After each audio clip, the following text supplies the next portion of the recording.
temperature. So we couple the protein with the heat bath, with the thermostat to absorb and release energy so that the fluctuations, the energy fluctuations are consistent with fixed temperature. But so what we get in the end is a collection of coordinates as a function of time that are projected. And we can get many, many of those because it's fast and easy with this kind of model. How do we go from this to free energy landscape? So, as I mentioned this morning, if we have a good set of parameters that can quantify the progression of the reaction from unfolded to folded and back, so this would be the slow parameters I was mentioning this morning, and I'm going to talk about that more tomorrow. We can bin all the simulations according to the values of these parameters. For instance, Q, the number of the fraction of net contact form at different temperatures. And we know, because what we are doing in practice with these molecular dynamic simulations, if they are long enough and if you assume that they are ergodic, we are introducing the canonical ensemble. We know that the probability of observing one particular value, Q star, at one given temperature, beta is inverse temperature, is given by the Boltzmann distribution. So it's the sum over all the possible value of the energy at fixed Q times the Boltzmann factor, and then normalize over all the possible value of the energy and Q. If we keep the same value of Q and we change the temperature, rather than beta, we go to the inverse temperature beta prime. The only thing that changes here is this factor here, because omega does not depend on the temperature. Omega is the density of state that is only a function of the energy. So, in principle, if I have this probability at one given temperature, just multiplying by this factor, I get probability at different temperatures. And so I can run simulation at many different temperatures and combine together to extract in the optimal way this density of state. And when I have this density of state, I can estimate this probability in the best possible way with the optimal density of state. And then the ratio between two probability or a value Q1 and Q2 is proportional to the exponential minus energy over kT, and so taking the log of this probability, I get free energy differences, and I can arbitrarily set the free energy, for instance, of the unfolded state to 0, and then I can compute all the free energy differences with respect to fixed state. So this is just in practice how, if I have a set of parameters and I know how to run molecular simulations, I can get a free energy profile of it. The key step is to identify reaction coordinates, to identify one or a few of these global parameters that allow me to bin, and there are certain properties. The choice of the reaction coordinate is kind of has always been a controversy in the folding field, so that can tell you about all the files that have been, but I think right now we have a very good idea on how to do that. So the first thing we did with this model was, again, SH3, one of our favorite proteins, because I think studied extensively, experimentally, and theoretically by many different people, many different groups, so there is a large body of results to compare to. And this is what we get. And now I want to introduce another coordinate, because now I don't have just negative interaction Q, I also have non-negative interaction. I'm going to use the same coordinate A as I introduced for the perturbative model, because this is a useful thing to look at. I want to see how the non-negative interaction compete with the negative interaction now that I have both. And I get a coordinate landscape that looks very much the same as the one I showed in the perturbative case. So I can, just comparing these and other quantities, it's clear that this model does satisfy the minimum concession principle. Well, I built it to satisfy the minimum concession principle, but really the effect of the net interaction is like a perturbation to the netted energy. And then I can look at the transition state, and the transition state allows me, for instance, using the energy differences between the transition state and the negative or negative state. I can compare experimental data and see how does it compare. Another thing we can do with a model like this is to see if it's completely consistent, as I said, with perturbative theories.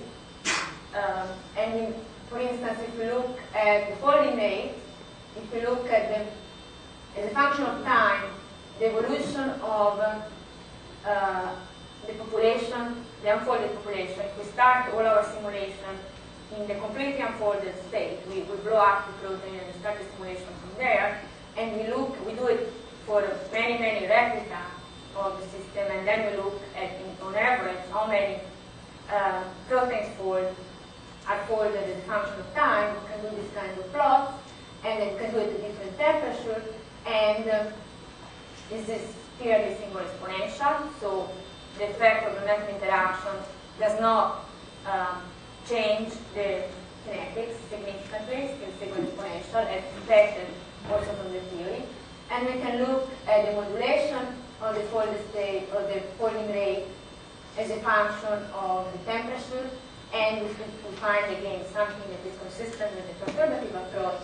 In particular, we can look at, now we have at the same time the interplay of non-net interaction and heterogeneity in the net interaction that are combined together. We cannot simply look at one at the other because we have 20 different bits and the interactions contain everything. So we can look at the effect of the folding rate and the barrier height, the two different effects, and we see they count basically the same.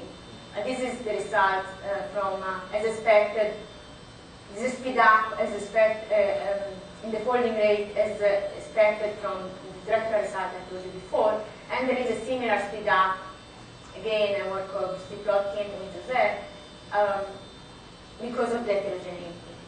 So both contributions speed up the folding quite significantly. So again, both effects, one expects both to be present in a real protein, and because there is not just one value of frustration, but there is a certain range of frustration that can be tolerated, this can be exploited by proteins to modulate the folding dynamics. And then, if you want to go more in details, we can see at the transition state. So if we look in this region here, and we look at all each point here is an ensemble of many, many configurations, and we collect all the configurations of the bottleneck here at the saddle point, and we look on average what's going on. We have one of these contact maps.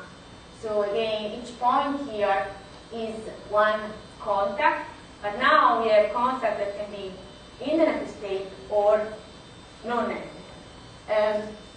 For comparison, I plot the negative state here, and different shades of blue are different probability. In the negative state, almost everything is formed with probability 1. There are certain contacts that can break and form because of thermal fluctuations, but almost everything is very blue, and by definition, everything is negative because it's the negative state. So I'm taking the ensemble here for comparison. And here I plot the contact map at the transition state, and in red I'm plotting the probability for non-negative contacts, contacts that are not present in this map.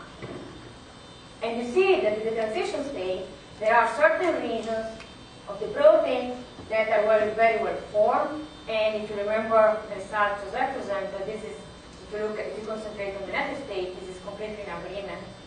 There is this part of the protein, even if it's far from the diagonal, is what is needed to form the transition state, is the coming together of the distal loop and the diverging arm that is the bottleneck in the folding of SH3. So the overall general mechanism is there. But if you look at the effect of non-negative interactions, there is a cluster of non-negative interaction that is formed in here. And experimentally has been detected that there is a non-specific hydrophobic collapse that happens at the transition state for this protein, and this is what is speeding up the folding. So if you put everything together, this is what gives this step, the speed up, as predicted in the theory, because none of these contacts is forming probability 1. They can form and break, and they're going to break after the transition state, but they make the overall ensemble much more collapsed, so it's much easier for the netted contacts to form. So this again is this idea of frustration helping the folding mechanism in place. And okay, and one could keep going and use this kind of models as a bridge between the more simple model and theoretical results, and try to disentangle the different aspects and try to understand what may be the important terms in a real world. What I would like to tell you, how much time do I have? We're running out of time. I'm running out of time? Okay, an hour we have to. Oh, okay, so I'm already over? Okay, so I'm going to tell you something about work in progress, and so if you have questions, this is the work of my student Paul, who's here, so if you have questions, just ask me. This is because this model we think that we can take into account at the same time non-negative energy and negative heterogeneity. We thought that we could try to use it to make a prediction of something that is not, for which we don't have an answer. As I said, it's always very healthy to make predictions so that we are not biasing ourselves or even not knowing. So the particular system we're applying is photoactive yellow protein. This is the protein here. It's interesting, the protein is interesting because there is a chromophore that is a picumaric acid, that is a large aromatic ring that is linked covalently inside the protein in this location here. And this chromophore can be excited, can be photoisomerized through blue, by absorbing a blue photon.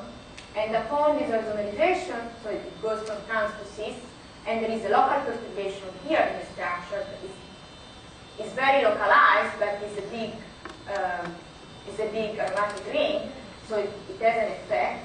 And the effect is that the overall, so the photomerization is very fast, but as a consequence, there is a protein quake, the overall protein changes state, and populates a signaling state, populates a new conformational ensemble in which the protein is active and it can interact with some unknown partner, and as the end effect, they start the signaling cascade.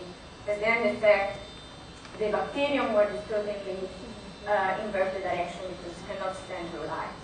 So what can we do with this? So this project was started by the student Payal, then left, and Paul is now continuing it. So we use our model and we look at the folding and unfolding of the protein with the chromophore in the trans state, and everything is very nice. Here I'm using two different sets of reaction coordinates, Q and A, as I told you before, and Q and PCO, the same PCO I told you this morning. And clearly there are only two minima, unfolded and folded, two-state reaction, everything as expected. So nothing new. If we, at the corresponding level, we model the photomerization, and we do that, what the main effect is that this chromophore that is forming all these interactions with the surrounding residue is going to break all of these interactions, so we have the way to take this into account at the constrained level. If we do that, there is a new minimum energy, and this is a very good candidate for the signaling. We are now in the process of understanding exactly what are the contributions in the model that create, stabilize this minimum by forming the perturbation. But the interesting thing is that even at the corresponding level, we can look at what's going on average in this minimum, and we can compare with some average NMR displacement results, and the correlation is extremely good. So what I'm talking here is the displacement, is the difference per residue between an average structure here and the average structure here, to look at how different is, on average, the protein here and here, the signaling state from the native state, and then comparing with the same difference from NMR. There is a warning that NMR is done on a variant of the protein, so one has to use a grain of salt. But the agreement is very good. And what Paul is doing right now is validating these results, doing more refined calculation. But I think I'll tell you more about this tomorrow when I tell you about changing the solution of different models. And then I'll be happy to take your questions. Thank you.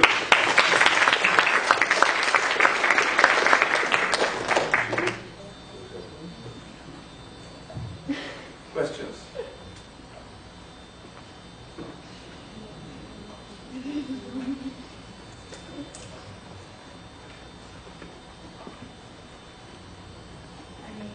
So, I think I understood it wrong, so please correct me. So, this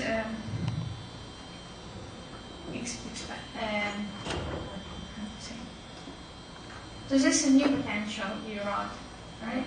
The new potential you're using in general model. Do I understand right that it doesn't change the result, but it changes the speed, how fast the protein falls? Which potential? Changes both, but depends on. There is no general answer. So if you think about the perturbative, the theoretical perturbative approach. I'm talking about this one. Okay.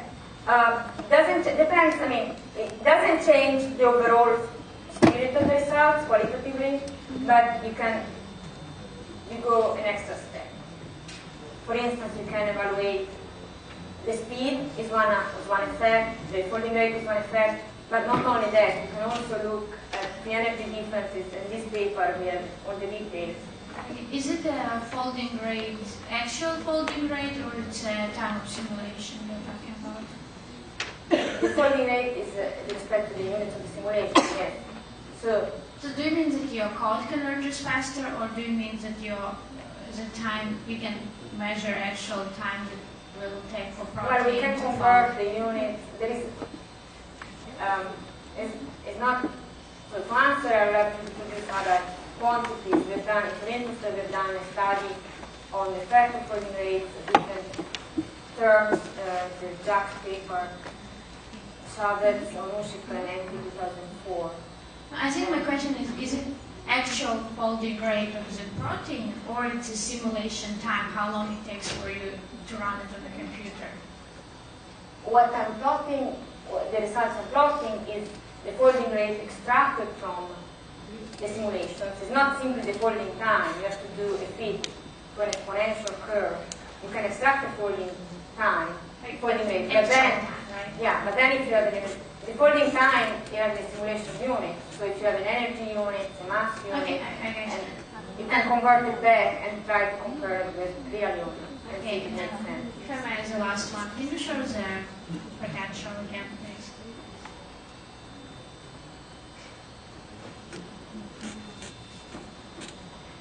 So I guess it's sort of more like a comment, and I hope you'll correct me, but it looks like this potential is actually symmetrical over the distance between two units, because it depends on Rij. Because the sigma is not one number.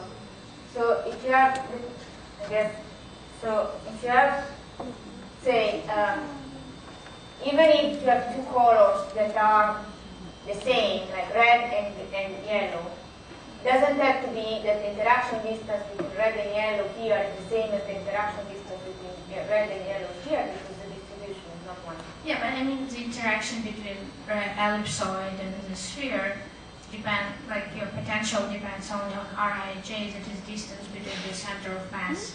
Yeah, but sigma, that is the scale of Rij.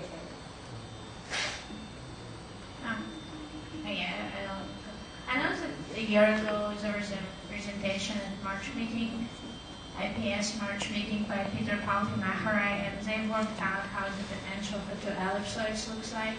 No, these are not ellipsoids. Yeah, but even for two ellipsoids, it's very complicated function. Yeah, I know. I'm not plotting ellipsoids. This is an infield way to say it. considering distribution, an average distribution rather than just one now. Second.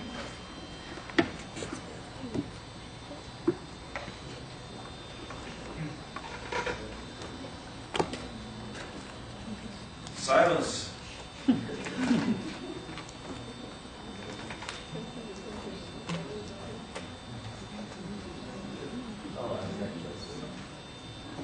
As an experimentalist, actually, I'm very pleased whenever and surprised whenever I can follow a theoretical work.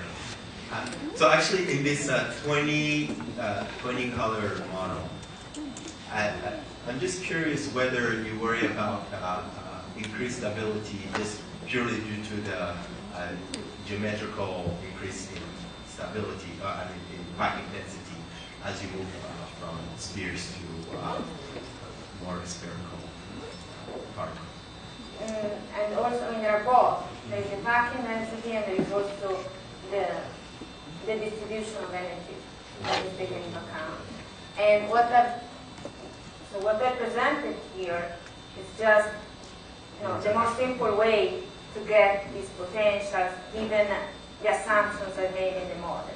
What I'm going to tell you tomorrow is a more refined way using experimental data to guide this search and to test if the assumptions of the model are completely consistent with experimental numbers.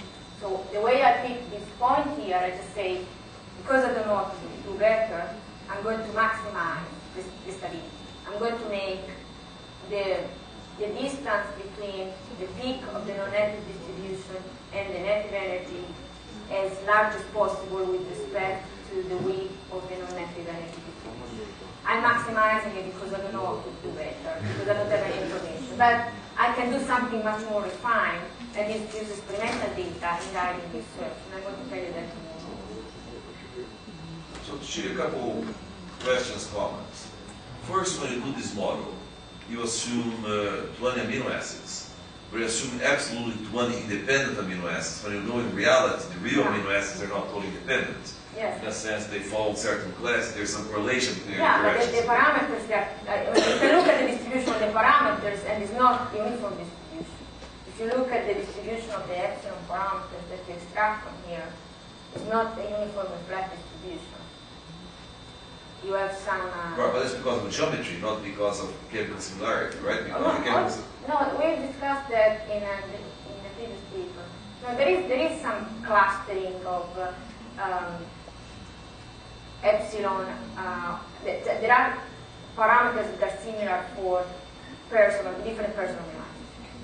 the second question is, this effect of non-native contacts helping speeding up fold, particularly when you have a sort of non-funnel characteristic, that you have formed some contact early, appears to be very possible. But if you let a protein is more uniformly folded, the effect will be smaller. Have you checked that? Or? So like consideration will be smaller? No, because we did it for SH3. Yes. No, we didn't do it for other proteins, but it seems to be quite general. I mean, if you believe into the theory, it seems to be quite general. Yeah, but I think the theory cannot really take this sort of different... There may be pathological cases. No, it's not a question of being pathological or being pathological. I think you're always going to get some acceleration. But the theory just comes on average. The theory doesn't get the fact that basically some proteins are more funnel-like or less funnel-like because of geometry. So what I'm asking is, based on the theory, I would expect proteins that are less funnel-like, that require like some long-range contact to be formed early. You'll get an additional help than the other ones. And you couldn't predict that from theory. No, there are protein-dependent effects, but the theory tells you that this is the direction. That's right, but you haven't checked that for the one is no, checked. Not yet. Okay, I think we're fine. And one. Can I ask last question? Sure. Why is it? Okay. You have to use the microphone. Okay, so why is the models that have 20 colors but didn't have different shapes didn't work? You mentioned that if you just add colors but you don't add the different shape aspect, the model doesn't work. So because why you does have it to work? match the generosity in packing the sphere. So you want you can pack a chain of spheres in many different ways, and they're all good.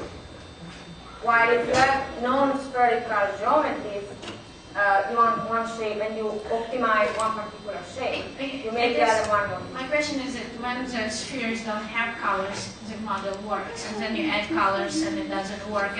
But if you say it doesn't work, what does it mean? The protein doesn't fold, or it means that get here the region shrinks to zero. If you do it, if you don't have this geometric diversity, you don't converge into a point. The region shrinks to zero. And you need to have epsilon, because as I told you, you need to have these inequalities at the beginning. Every time you do it, we have to do several iterations before to converge. So both of them. But that's a good comment, because in the following regard, she said, but just repeat. One of the reasons when you come and you do this sort of structure-based model, role models, and you have all these spheres the same size, all the specificity, you force an enormous amount of specificity. That's why you do a model that every content is defined. The question now that you start to address as you go to more first-grained models like this one is where the specificity comes from. How the protein is able to be so specific. And when you notice part of it is energetic, but you can get a lot of it just from geometry. Yeah. So you're not forced to do this sort of awfully specific models just by doing the energies very specific. By saying, these amino acids only see that one or the other one, fuse shape and energy, you have much more freedom to do it. And you learn that from different ways as you go around. Gerson? Let's thank Cecilia one more time.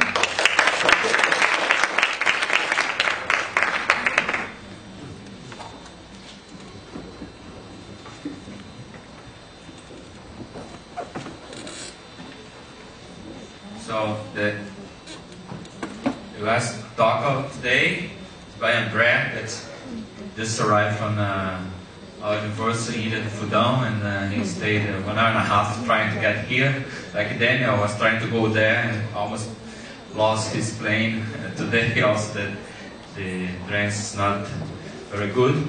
And André is a assistant professor in our university, young professor, just came back from about 1 year and a half ago from a postdoc with Enrico Gratton in Illinois. And so he's going to talk about tracking particles and macromolecular assemblage, virus, I think, using ultraviolet microscopy and FCS, fluorescence correlation spectroscopy.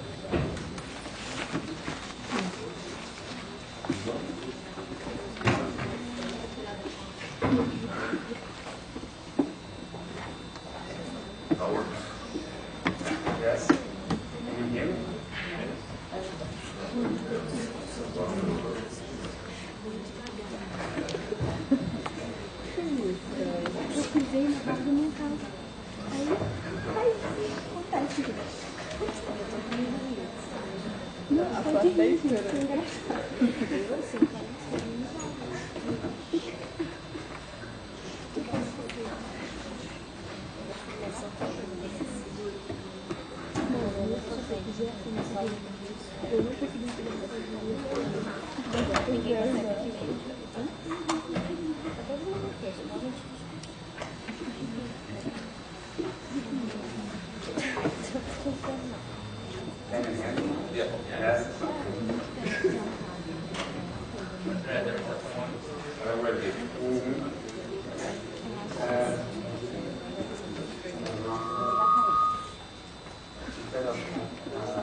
Can you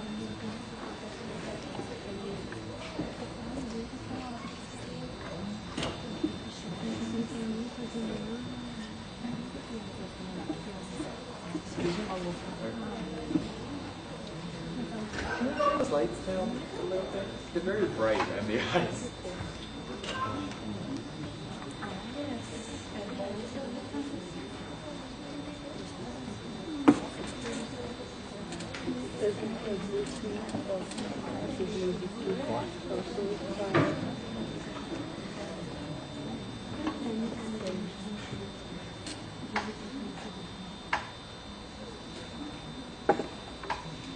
Just like draft my computer is a little bit.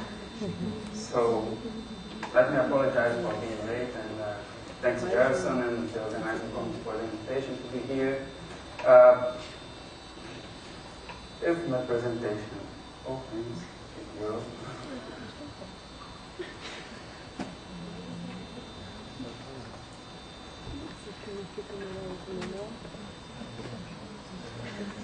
And single molecule microscopy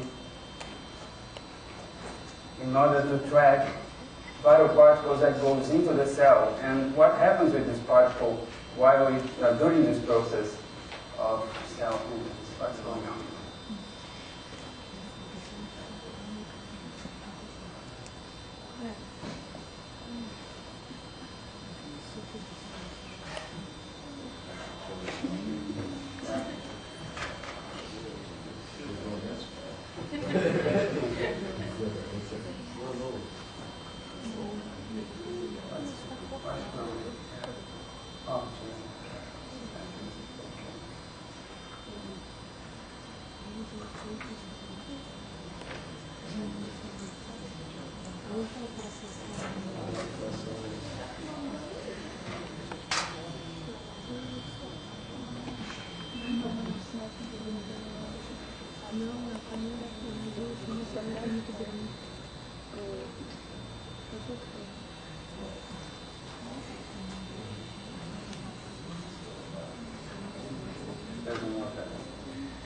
This is a display resolution.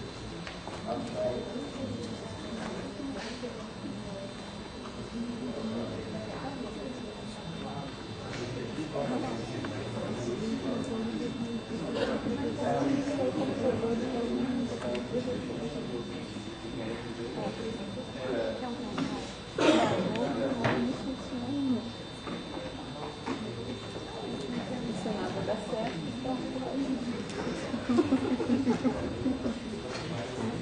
Ou ameaça jogar pela janela. Eu joguei com a quantidade parece não tá funcionando, eu olhava, jogar pela janela. Jogar pela janela, não sei o que funcionou. Não, tá, vamos entender.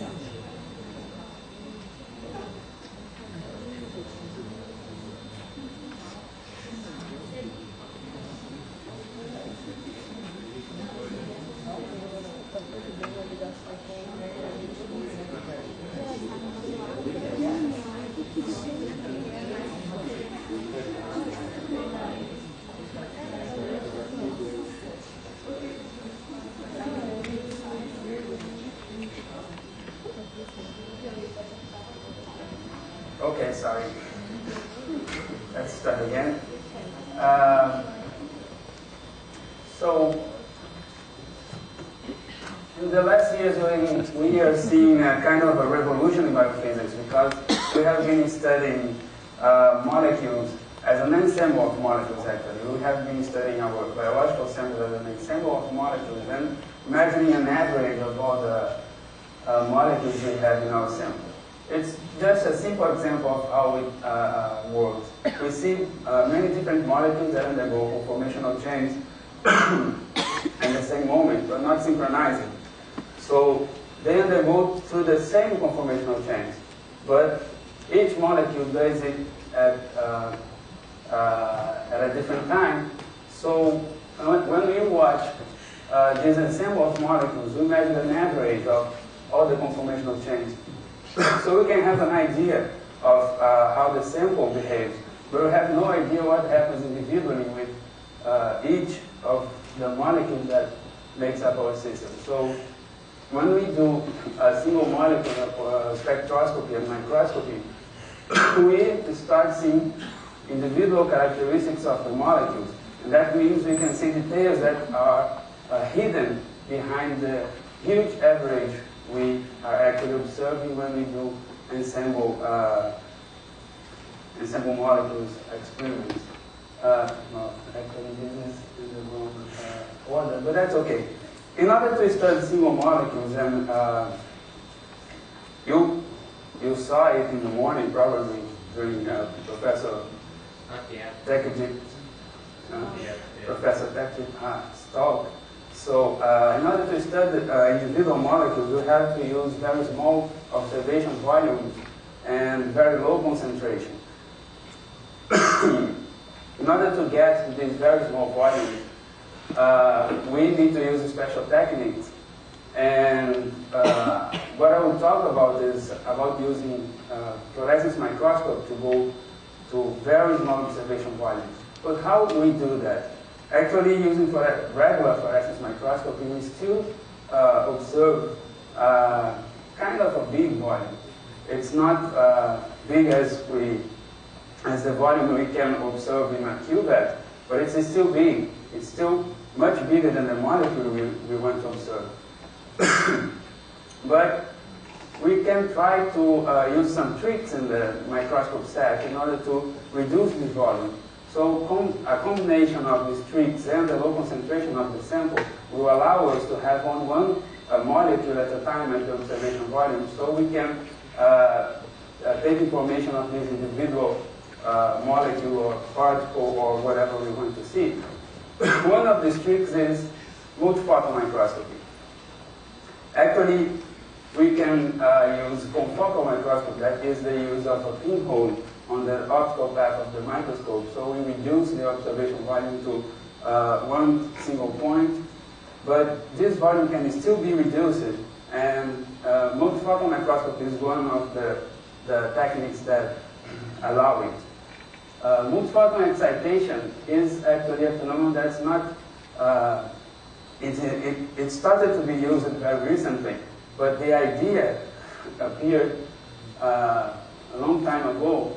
1931, the theory was proposed by Maria Kupfermeier in Germany, but she couldn't show the application of the theory because there were no light source that could give a large amount of photons in order to reach multiphoton excitation. The first experimental demonstration happened only 30 years later, and the beginning of fluorescence correlated spectroscopy came 10 years later. Then 4 years later, from Kupfermeier's first description of the multiphoton excitation phenomenon, FCS became a reality in a microscope, but still with one photon excitation.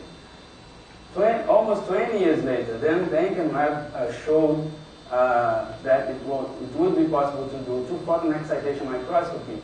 And in 1995, Belland and Tom's group showed that it was possible to put both things together. And I'll try to talk about how it works. The thing is, for multiphoton excitation, we need more than one photon to find one single electron on the molecule we want to send to the excited state. You probably saw something like this during the lectures this week, where it's called the Jablonski diagram, and it shows, it represents how an electron from the ground state, from the lower energy level of the ground state, goes to the upper energy level of the excited state by absorbing the energy of one photon.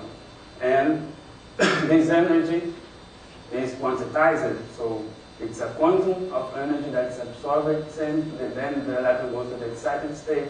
The system relaxes, it loses some of this energy, goes to the lower energy level of the excited state, and from there it comes back to the ground state, emitting a new photon that, of course, has less energy than this one.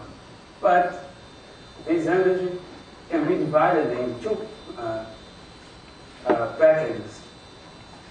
That means the same electron can absorb the energy from two different photons that has half the energy of this photon that's absorbed for this phenomenon.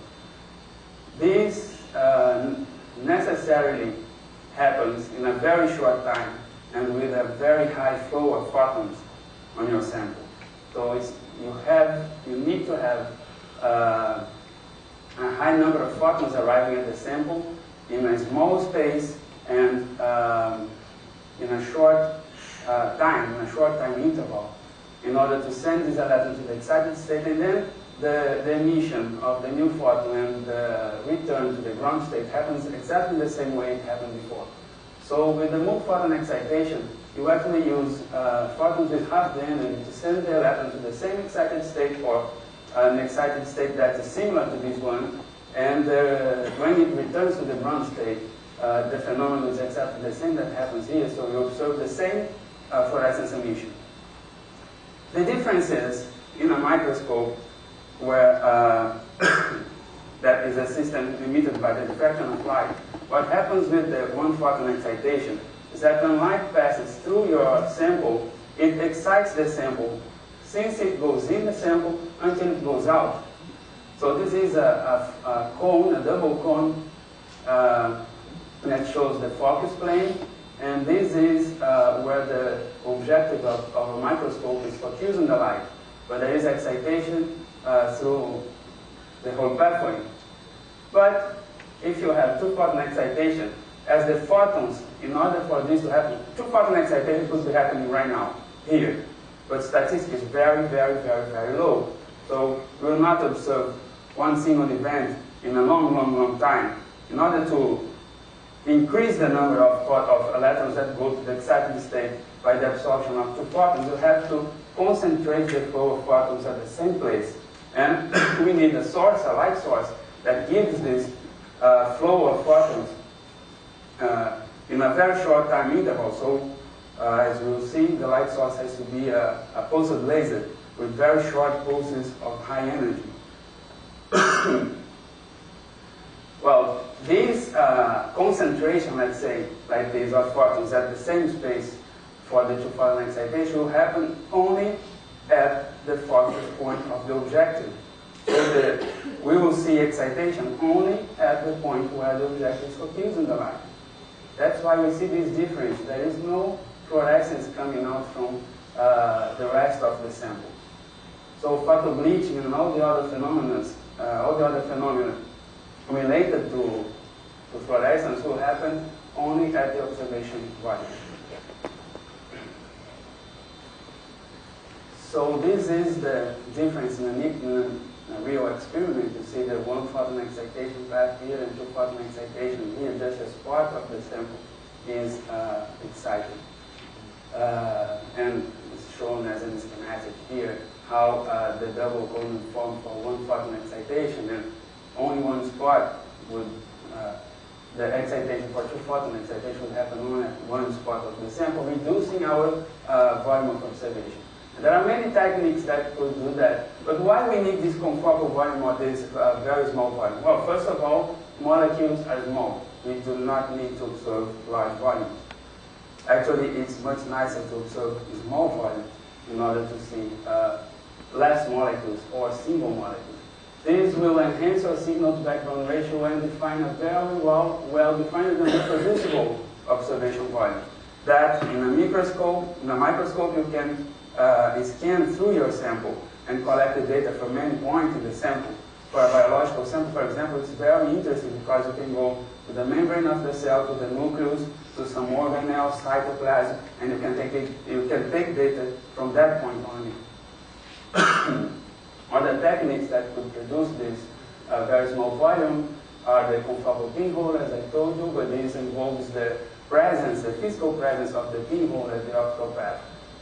What adds an element makes the alignment more difficult. Of course, it's not so difficult that you cannot do it, but it's one more element. For two-photon excitation, you don't need the pinhole.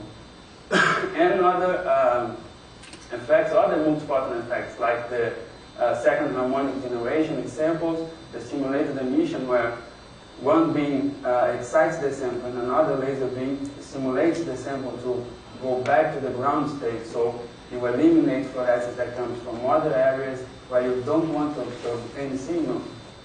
In cars, the coherent, anti-correlated, anti-Stokes, sorry, the coherent, anti-Raman scattering microscopy.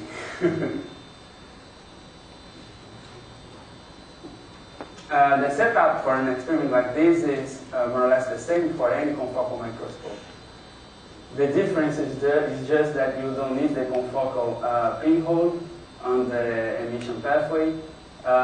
Usually we have a titanium sapphire laser, mode-locked, that emits pulses, very short pulses in the order of 100 femtoseconds. So we have a very large amount of photons arriving at the sample in this very short interval, 100 femtoseconds. And it goes into the microscope. It can be either sent inside the microscope by scanning mirrors that will move and scan the beam on your sample, or you can have a different setup, like you have this fixed and you have a stage that will move and provide the scanning of the sample. This is faster than the other. There are advantages and disadvantages, of course, as always. The other difference is that for this system, as you don't need the pinhole, you don't need to descan the beam. That means when you scan the beam, it moves on your sample, so it will move also on the emission pathway. When it moves on the emission pathway, you have a detector there, and if the beam moves, it will miss the detection area. So you have to put a lens there and descan the beam in order for it to be stopped at the detection area. As you don't have the pinhole now, if you use a detector that has a relatively larger detection area, you don't need to descan the beam. So you take out the scanning lens, you take out all the other parts, and you have all the photons that come from the sample going to your detector. It increases the signal. And as we will see, it has some other applications too. This is just to show that we need a titanium sapphire laser because of the very short pulses. We'll see. The repetition frequency is here and the pulse duration is here. So we see that the probability of having 2 photons absorbed is inversely proportional to the pulse duration. So the shorter the pulse, the higher the probability of observing 2 photon excitation. Average power is about 1 watt at 8 megahertz repetition rate, but the energy, the peak pulse at the peak of the pulse, the peak power of the laser is about 120 kilowatts. That's a lot. That's a lot of photons arriving at 100 femtoseconds on your sample. And cross sections for 2 photon excitation are typically about 10 to the minus 50. That means that it's hard to achieve 2 photon excitation, but when you do it, you will observe very small volume. And sometimes you need, depending on your application, of course, you need to design new probes to have a good chance of having your molecule or your probe excited by 2 photons. But actually, all the fluorescence probes you find nowadays commercially, they are used and for 2 photon excitation as well, and there are no problems in order to do that. Actually, as we'll see, there is an advantage with 2 photon excitation cross sections. What would be the advantage of using it? Well, the 3D sectioning effect is intrinsic of the fluorescence phenomenon. There are no need of new elements in your optical path. The absence of photobleaching in out-of-focus regions. That means photobleaching will happen only on that very small volume where 2 photon excitation happens. There is no remnant from the solvent, or that means there is no, it reduces that fog we always observe in microscopic images. Part of that fog, that background, comes from the Raman, from the solvent. deep penetration in tissues, we, as the excitation photons are, they have half the energy, we are going to the double of the wavelengths. That means we are going to the IR region. And less energy means more penetration in tissues, in biological sample cells. So it's better if you want to do experiments in tissues or coarse cuts of the material. One single wavelength of excitation for many dyes. That's the effect of that cross-section I told you.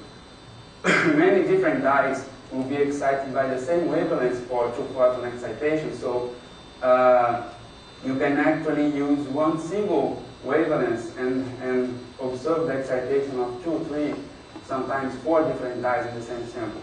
If you have the right filters in order to separate the emission signals, then it's a great advantage. If you have the wrong filters, you have a mess. Well, high polarization of the light.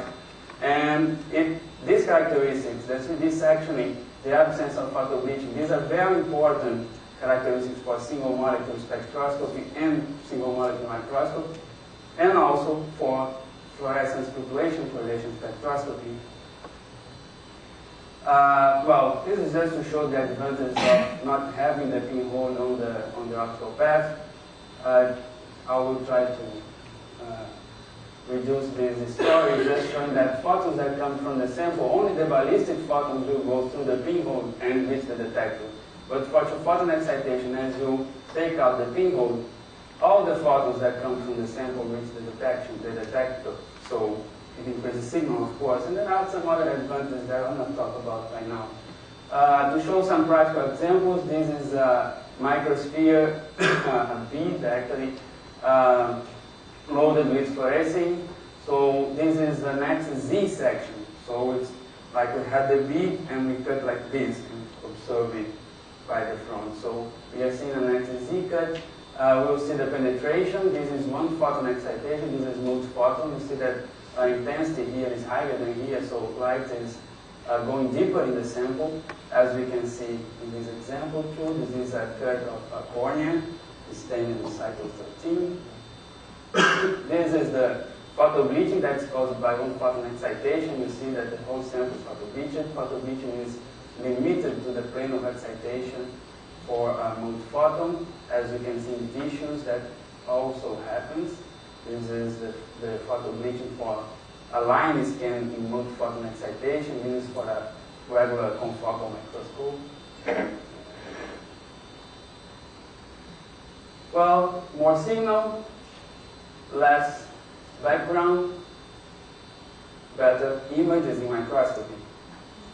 But how this translates in an advantage for single molecule spectroscopy? Well, also the thing I was talking about, the cross correlation. One single wavelength excites many different probes. These are the excitation, well, similar to the excitation spectra for many different probes. Actually, it's related to the cross sections of these probes. And as you can see, we have here many different dyes labeling DNA. It's DAPI, plasma membrane, Golgi, mitotracker, and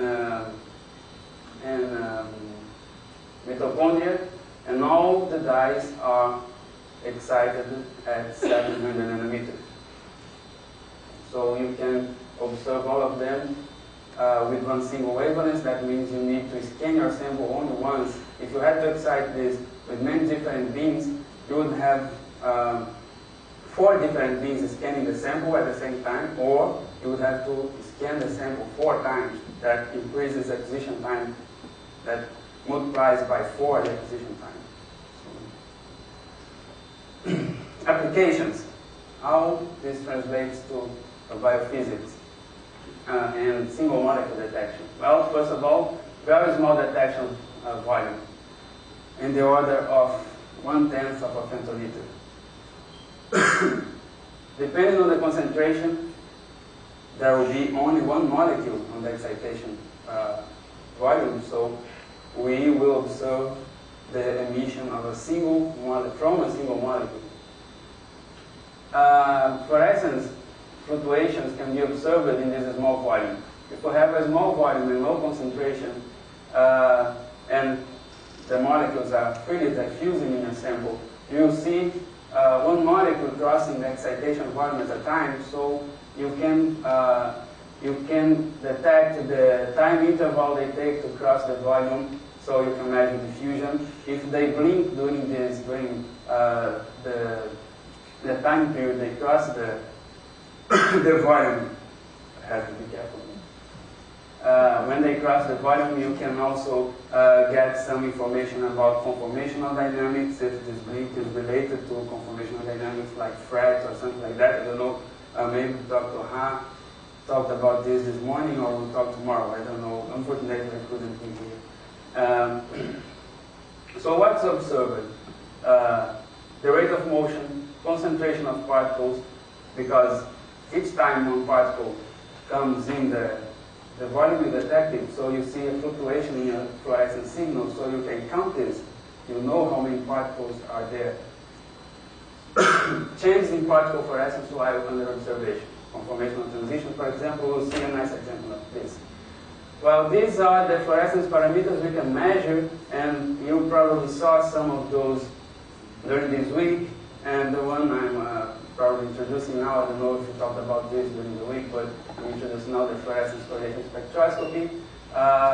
You can get information about translational and rotational diffusion, concentration and dynamics of your molecules. And many different phenomena can be observed, like diffusion, enzymatic activity, phase fluctuations in membranes, for example, conformational dynamics, as we will see here, rotational motion, and protein folding. Of course, for all these applications, you have to be able to build your system in a way you have these fluctuations directly related to the phenomenon you want to observe.